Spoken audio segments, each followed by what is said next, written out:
Hey there, my friends. Wherever you're watching from tonight, listen closely. What you're about to hear isn't just another headline, it's a reckoning. Because deep in the heart of Africa, in a land once dismissed by the powerful, a storm is rising, and the world isn't ready for what comes next. They said Burkina Faso was a lost cause.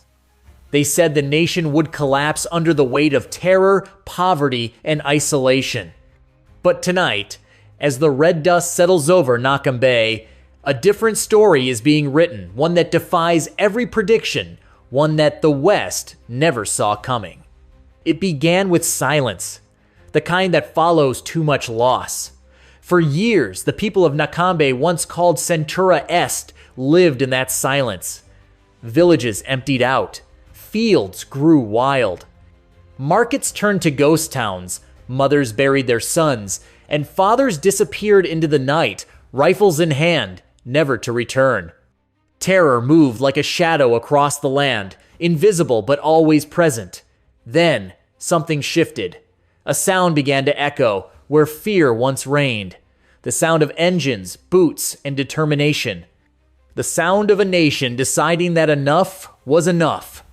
The morning air over Tenko was heavy, thick with heat and anticipation. Soldiers stood shoulder to shoulder, faces streaked with sweat and dust, eyes sharp as steel. They had been fighting too long, carrying a burden that few outside their borders could understand.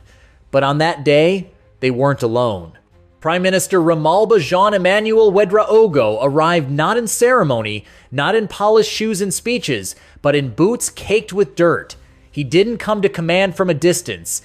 He came to stand among those who bleed for the land they love. His message was simple and direct. The government is not watching from afar anymore. It is standing in the trenches with its people. There were no reporters, no banners, no applause. Just men and women whose courage had been forged in the fire of loss. They looked at him not as a politician, but as one of their own. And when he said, "You make the people of Burkina Faso proud," his words carried the weight of every broken home, every buried flag, every dream still clinging to life. Nakambe had long been the border between chaos and hope. For decades, it was known as Centura Est, a name tied to pain and failure. But when it was renamed, it wasn't just about geography. It was about rebirth. The new name carried with it a promise that the blood spilled here would not be in vain. Once, its roads were death traps. Now, markets are reopening. Children's laughter has returned. It's fragile, yes, but it's real. The sound of a classroom bell means more than any speech. The sight of a farmer plowing again is more powerful than any slogan. These small victories, invisible to outsiders, are the building blocks of a revolution. For too long, the world looked at Burkina Faso and saw only tragedy. But look closer now, and you'll see something else, the outline of the most unlikely comeback story on the continent. Behind every battle, there's a philosophy taking shape. One man has become its symbol. To the west, he is a rebel soldier in fatigues. To his people, he is something entirely different, a reflection of their will to survive. Captain Ibrahim Traoré. He doesn't wear the trappings of power. He doesn't rule from marble halls or hide behind security convoys. He moves among his people, hands dusty, sleeves rolled up. His speeches are short, his message even shorter. Burkina Faso must depend on Burkinabe hands. That single line has become a rallying cry across the Sahel.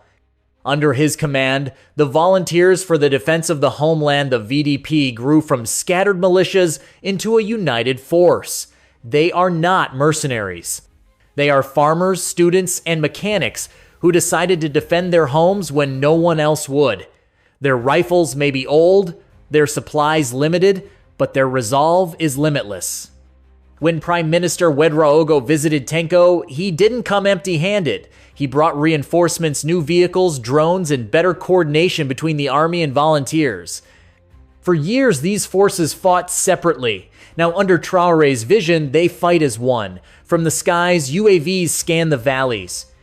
On the ground, men who once fought alone now move as a single unit.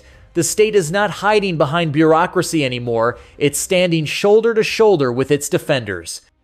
By mid-2025, over 70% of the national territory had been reclaimed. But those numbers tell only part of the story. Behind every liberated village is a tale of endurance. A convoy rolling safely down a road that once belonged to insurgents.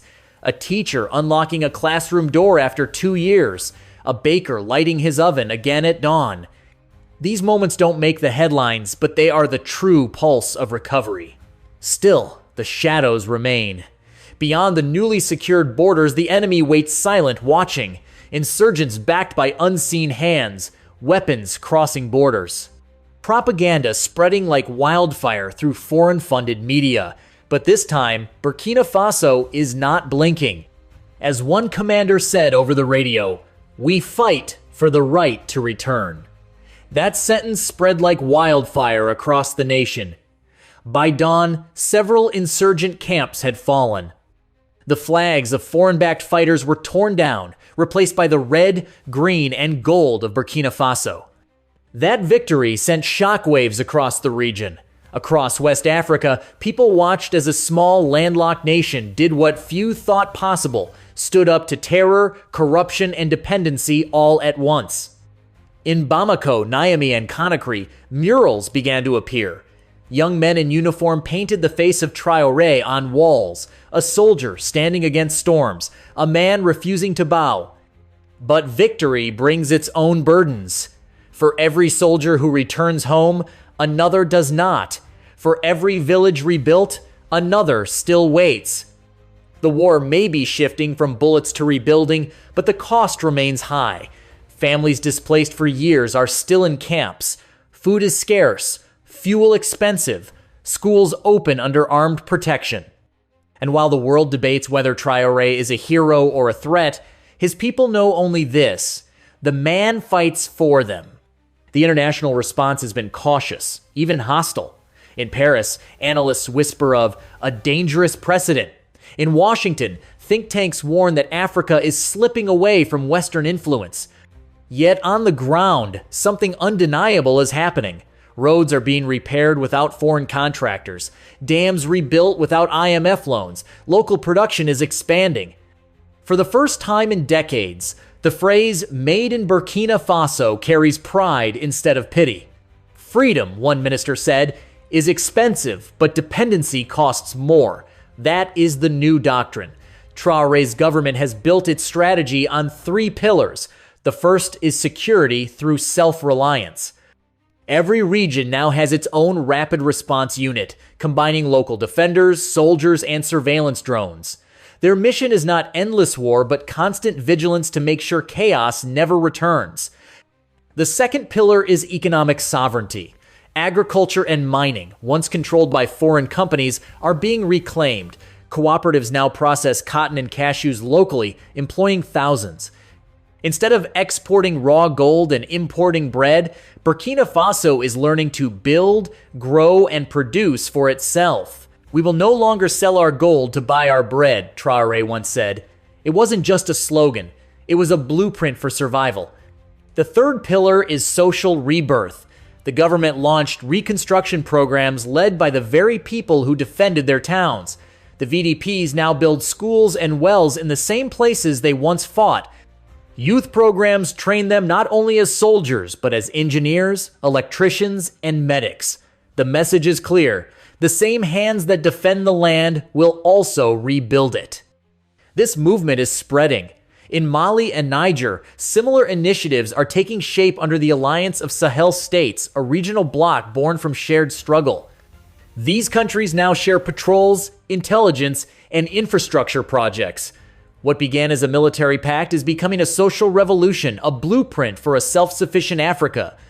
Of course, the world is watching. Western governments talk of democracy and human rights, but behind closed doors, they know the truth. Something fundamental is changing. The old model of control aid in exchange for obedience is fading. The Sahel no longer asks for permission, it acts, and that terrifies those who once held power here. Still, Traore's path is not without flaws. His leadership demands sacrifice. His pace leaves little room for opposition. Critics at home warn of overreach. NGOs raise alarms about civilian oversight. But in the eyes of his people, such criticism rings hollow. For them, leadership that bleeds with the nation is worth more than one that kneels before outsiders. Across the Atlantic, in think tanks and studios, debates rage. Is this the rise of a new African order, or the start of another defiant empire doomed to isolation? In Paris, they call it rebellion. In Washington, they call it nationalism. But in Ouagadougou, they call it rebirth. A retired U.S. general speaking on television summed it up simply: "You may not like his methods, but you can't deny the man is doing what America did in 1776, standing up and saying, 'Enough.'" Those words echoed far beyond any studio. For many watching, Burkina Faso's struggle feels like a reflection of their own forgotten ideals, freedom earned, not granted. The calm that now hangs over Nakambe is fragile. Beyond the hills, insurgent factions still regroup. Economic sanctions loom as silent weapons of pressure. Disinformation flows through digital channels, trying to fracture the unity that has taken root. But the people have learned to see through it. They've lived too long under others' narratives. Now they write their own. Each sunrise in Nakambe begins not with gunfire, but with the crow of roosters, the clang of hammers, the rhythm of markets returning to life. Children walk to school again. Farmers bend to the soil. A teacher's chalk touches the blackboard for the first time in years. These are not small moments. They are declarations. Proof that a nation once written off as broken is learning to breathe again. In the end, this isn't just about one man or one nation. It's about a continent awakening, about the idea that freedom cannot be outsourced, that sovereignty cannot be negotiated. Captain Ibrahim Traoré often says little, but when he does speak, his words carry the weight of generations. If we keep waiting for others to save us, we have already surrendered.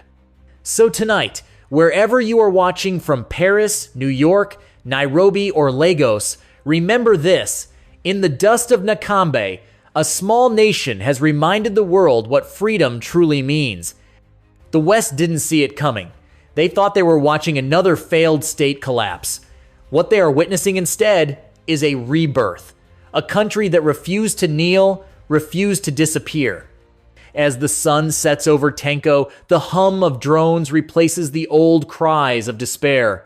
The air carries a whisper that drifts far beyond the borders of Burkina Faso, a whisper of defiance, of dignity, of destiny. Africa is no longer asking for permission to exist. It is rising on its own terms, in its own time. And the world, whether it's ready or not, will have to listen.